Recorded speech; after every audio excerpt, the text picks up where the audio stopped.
Satyabhama serial episode లో ఏం జరిగిందో తెలుసుకుందాం. సత్య క్రిష్ ని నిలదీస్తూ ఉంటుంది. ఎవరితో గొడవ పడ్డావు అని అడుగుతూ ఉంటే, ఎప్పుడో జరిగిపోయిన దారి గురించి ఇప్పుడు ఎందుకు అడుగుతున్నావు, దెబ్బలు కూడా మానిపోవస్తున్నాయి, ఆ విషయాన్ని వదిలేసేయి అనేసి క్రిష్ అక్కడి నుంచి వెళ్ళిపోతాడు.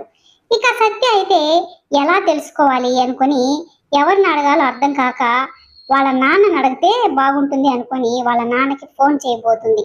కానీ ఫోన్లో వద్దులే, డైరెక్ట్ గా వెళ్ళి మాట్లాడతాను అని వాళ్ళ అమ్మ నాన్న ఇంటికి వెళ్తుంది. వాళ్ళ నాన్న అప్పుడే ఆఫీస్కి బయలుదేరుతూ ఉంటే సత్యని చూసి రా కూర్చో అని మాట్లాడుతూ ఉంటాడు.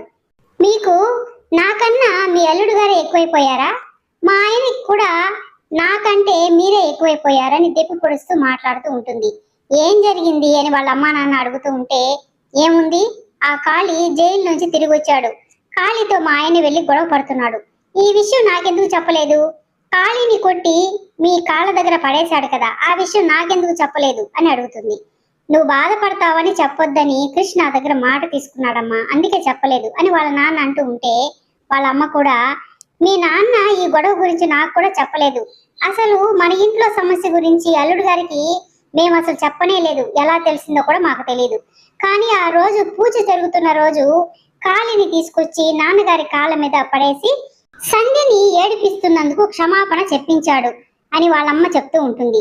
అల్లుడిని మేము కూడా మొదట అపార్థం చేసుకున్నాం, తర్వాతే అల్లుడి విలువ తెలిసింది, అల్లుడి గొప్పతనం గురించి మాకు తెలిసింది, నీకు భర్తగా దొరకడం ఏ జన్మలో నువ్వు చేసుకున్న అదృష్టమో తల్లి, అల్లుడిని తప్పుగా అర్థం చేసుకోవద్దు, అపార్థం చేసుకుని దూరం చేసుకోవద్దు అని సత్య వాళ్ళ అమ్మా నాన్న ఇద్దరు చెప్తారు. తర్వాత సత్య అక్కడి నుంచి వచ్చేస్తుంది. వచ్చినప్పటి నుంచి క్రిష్ని అబ్జర్వ్ చేస్తూనే ఉంటుంది. పాజిటివ్ గానే రెస్పాండ్ అవుతూ ఉంటుంది. క్రిష్ కి కాఫీ తెచ్చిచ్చి థ్యాంక్స్ చెప్తుంది. నువ్వు చేసిన సహాయాన్ని అర్థం చేసుకోలేకపోయాను అని చెప్పడంతో క్రిష్ అయితే అర్థం కానట్టు ముఖం పెట్టి చూస్తూ, అయితే నా మీద అనుమానం పోయినట్టేనా, నన్ను అర్థం చేసుకున్నావు అంటే ఆశ్చర్యంగా అనిపిస్తుంది, ఎప్పుడు అపార్థం చేసుకుంటూనే ఉంటావు కదా, నేను ఏం చేసినా దానిలో తప్పులు వెతుకుతూ కావాలనే చేశాను అంటూ ఉంటావు కదా, నేను కూడా అలాగే ఫిక్స్ అయిపోయి ఉన్నాను, ఇప్పుడు నువ్వు అలా చెప్తూ ఉంటే నాకే ఆశ్చర్యంగా ఉంది అని చెప్తూ ఉంటాడు. నాకెవరైనా అబద్ధం చెప్తే కోపం వస్తుంది, కానీ అబద్ధం చెప్పడానికి నిజాన్ని దాచిపెట్టడానికి ఉన్న తేడాని నేను ఈరోజు తెలుసుకున్నాను అని సత్య అంటుంది. క్రిష్ మాత్రం సత్యలో మార్పు వస్తున్నందుకు సంతోషపడతాడు.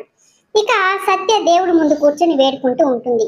క్రిష్లో నాకు ఒకప్పుడు కనిపించిన తప్పులే ఇప్పుడు నిజాలని తెలుస్తున్నాయి, మంచి కనిపిస్తుంది, కానీ గతాన్ని తలుచుకుంటేనే అతని వల్ల నా తండ్రి నడి వీధిలో తలదించుకునే పరిస్థితి ఏర్పడింది, నన్ను ఒక రోజంతా గదిలో బంధించి నా మీద నింద పడేలా చేశాడు, అది ఎలా మర్చిపోవాలి స్వామి, అందుకే అతను మారాడు అని స్పష్టంగా కనిపిస్తున్నా కూడా నా భర్తగా అంగీకరించలేకపోతున్నాను, గతం నా మనసుని ఇప్పటికీ బాధ పెడుతూనే ఉంది, మా వాళ్ళు అవన్నీ మర్చిపోయి అతనితో పెళ్లి జరిపించినా కూడా నేను మాత్రం మర్చిపోలేకపోతున్నాను, మా ఇద్దరి మనస్తత్వాలు వేరు వేరు స్వామి, అతన్ని ఎలా రిసీవ్ చేసుకోవాలో నాకైతే అర్థం కావడం లేదు, కానీ అతని మీద ఇష్టం ఏర్పడుతుంది, నువ్వే నాకు ఒక మంచి మార్గాన్ని చూపించు స్వామి అని వేడుకుంటుంది.